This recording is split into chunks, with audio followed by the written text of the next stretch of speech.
4,520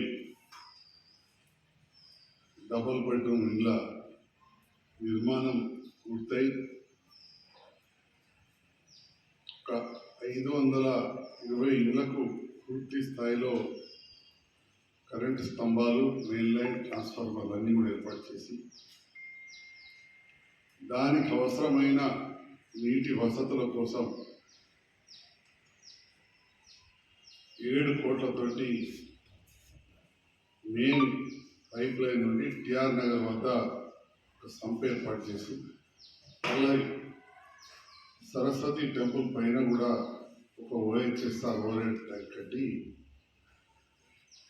పూర్తి స్థాయిలో 520 ఇళ్లకు నీళ్ళు ఇచ్చే కార్యక్రమాన్ని పూర్తి చేయడం జరిగింది. దాంతో పాటుగా అదనంగా 4,000 ఇళ్ళు డబుల్ బెడ్రూమ్ ఇళ్లకు 14,80,00,000 మిషన్ భగీరథ ద్వారా ఇంకొక ట్యాంకు మరియు ఇంటింటికి పైప్ లైన్ పనులు అవి దాదాపు పూర్తిగా వస్తున్నాయి.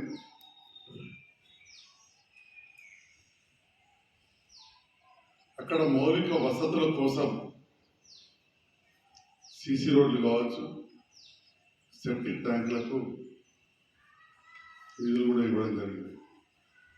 ఇంకొక 2,000 ట్యాంకులకు సెప్టిక్ ట్యాంకుల నిర్మాణం మరియు కరెంటు ఇవ్వడానికి అవసరమైన నిధులను గౌరవ మున్సిపల్ శాఖ మంత్రి కల్వకుంట్ల తారక రామారావు గారు 25 కోట్ల రూపాయలు మంజూరు చేయండి. దాంట్లో భాగంగా పంచాయతీరాజ్ శాఖకు నిధులు ఇచ్చి రేపు సెప్టిక్ ట్యాంకులు, డ్రైనేజ్ మరియు 3,60,00,000తోటి 4,000 ఇళ్లకు కరెంట్ స్తంభాలకు కూడా నిధులు పెడుతుంది. ఈ రకంగా